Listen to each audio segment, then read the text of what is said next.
DJ has to bet, and he's also dumb. Even though he's blind, he's not very fun.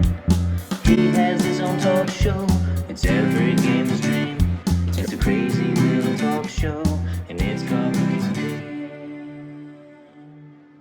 Hey there, it's Cookies, and AstroBot has turned into quite the flagship title for Sony.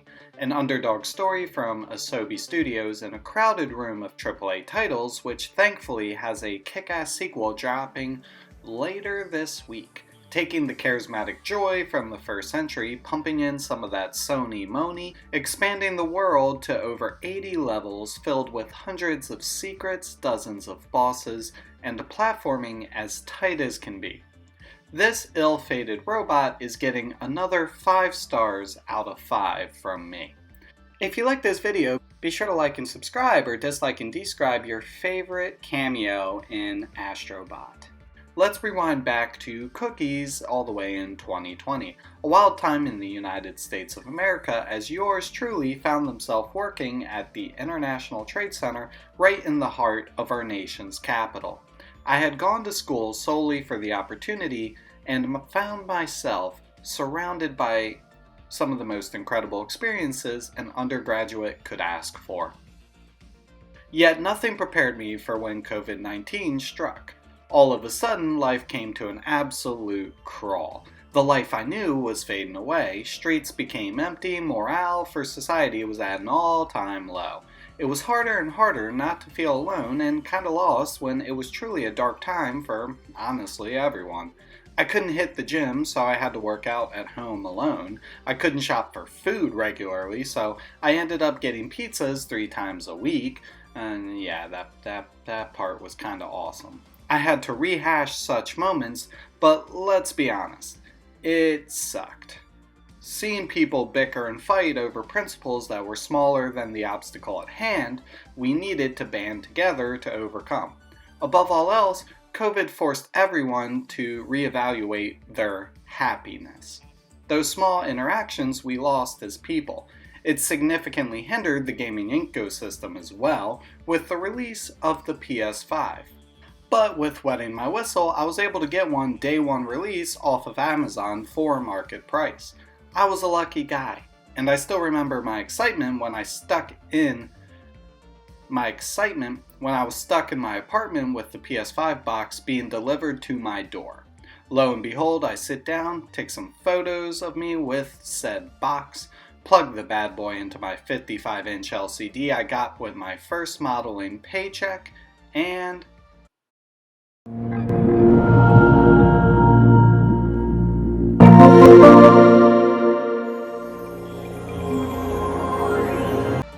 that noise.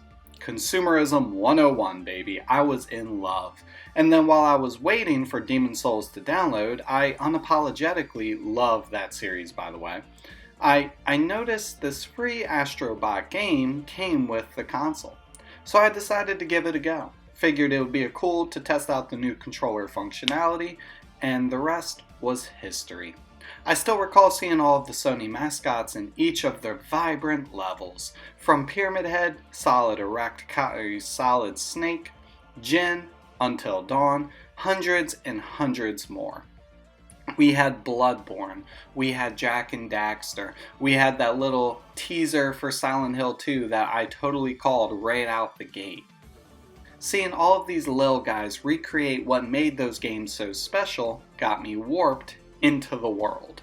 The soundtrack booming made each area distinct and a joy to simply get lost in and mess around.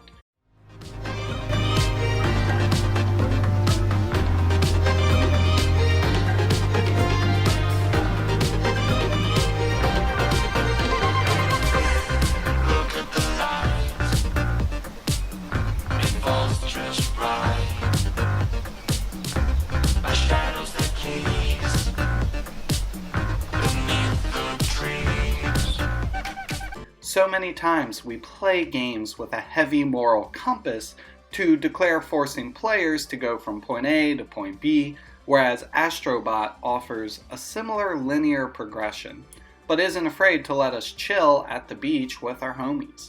It was all the tiny details from how characters would react to Astro, to how Astro himself would act in climates, shielding his face from a sandstorm or shivering because that Arctic level be chilly. Having an umbrella pop out of his head for the rain. Then you have all the collectibles that were some of the funnest collectibles I had ever went out for in a game. All of which providing 3D renderings of Sony products at home base, which you could also use your coins in purchasing as well, making this endless cycle of, ooh, shiny pretty thing, let me collect shiny pretty thing so I could have more shiny pretty thing. It's a brilliant marketing tool for what the PS5 could do. But none of these things happen for free. Get all that you see rendered by me. As loading was instantaneous, lighting and physics were next level, and the haptic feedback made every motion from walking, running, using bows, rolling, jumping, absolutely everything felt unique. The tech was so good you can close your eyes and from the controller rumblings, you could even tell the type of material AstroBot was walking on. Further revolutionizing that merged relationship of player to controller. It's this game's unapologetic nature to not simply be fun to play or fun to watch, but it makes you smile.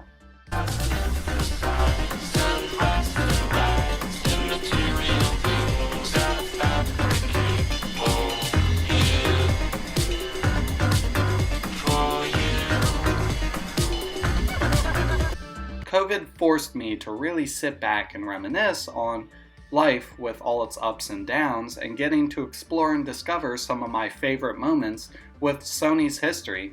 It made me connect to the brand in a way I hadn't before.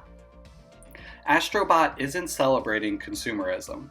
It's elevating the billions of years in real time players have spent in these stories Sony has made.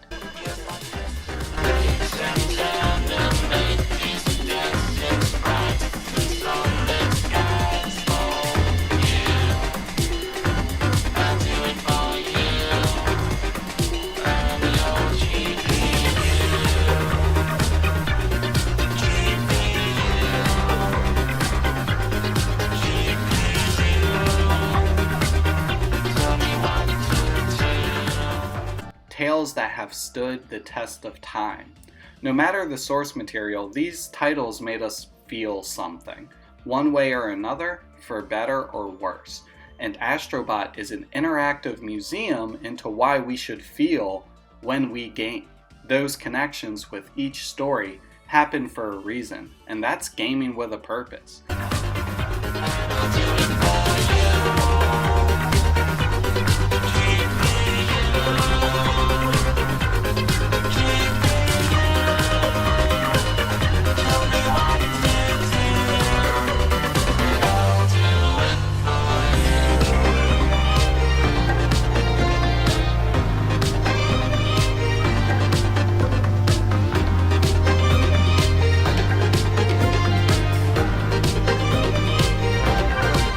I say all of this now in hindsight. AstroBot 2020 got me through a difficult time in my life, an era engulfed in uncertainty and the struggle on if escapism was the right way to handle all of the issues that were persisting in our real world.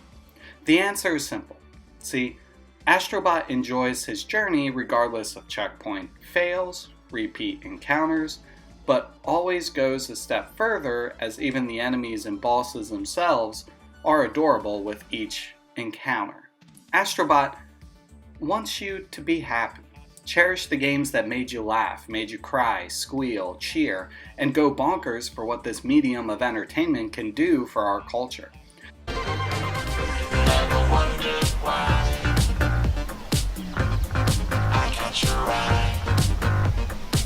It's 'cause you overlook all the choices I took.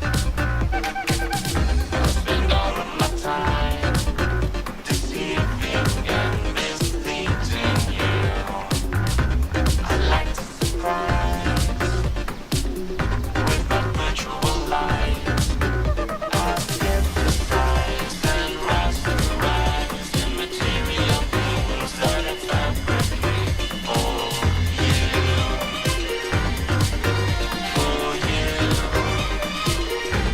The best and worst parts of Sony's history, all leaning towards that selfless desire to have an experience unlike any other. Don't get me wrong, of course this is a for-profit title, but it's fun to see a game be self-aware, take a step back, and a platformer that allows its player base to have fun. Video games are magic, and at the same time impossible to make, which is why the sequel needed a miracle to knock everything out of the park. Here's the review for AstroBot 2024. It's exactly what we expected, and that's a great thing. The levels are larger, the secrets more abundant, the surprises don't stop even after the credits roll. The platforming is as fluid as ever, some of the tightest platforming mechanics ever presented in a video game. The challenge gradually escalates to near perfection, and every single aspect of this title compared to the original and even the PSVR title is, for lack of a better terms, more refined, more abundant, more fun, more enjoyable, overall better. That alone is all the review you need. If 2020 was the rough draft, then 2024 is the final copy that nails everything which made the original work. Beautiful art direction, unique platforming mixed with haptic feedback that just knocks it out of the park, and isn't just the best use of haptic feedback from any game on the PS5, but reignites that wow factor of using haptic feedback that I feel a lot of developers outside of like using it to tighten trigger pulls for guns have unfortunately leaned away from or have forgotten in the mix. Beautiful art direction, unique platforming, a symbolic emphasis on Sony's history of IPs, and man, is it a large scale list. It's an unforgettable journey through the galaxy of all these storylines. You even get to experience all these unique mechanics beyond the haptic feedbacks by utilizing other creatures from pets, monkeys, dogs, and way more in AstroBot, which all function, let's be honest, you'll enjoy some more than others, but all are original, and these levels are built with them in mind in such a linear fashion that pays homage to the early days of platforming when platformers were in abundance on the PS2. Heck, even the PS1. Bottom line, go play AstroBot, and check out the original as well, and the VR title if you can. To me, that's the greatest success of the newest AstroBot game as well. Not only is it, a nice continuation of one of Sony's most beloved IPs now, but it may open the doors for more platforming AAA scale projects in the future, which, seeing how the survival horror genre has had their resurgence with Dead Space, Silent Hill, Resident Evil, well, hopefully AstroBot does the same here, which honestly it feels like it will. With that being said, AstroBot gets 5 glowing examples of gaming with a purpose out of 5. If you ever enjoyed a Sony IP, go pick up AstroBot. You won't be disappointed.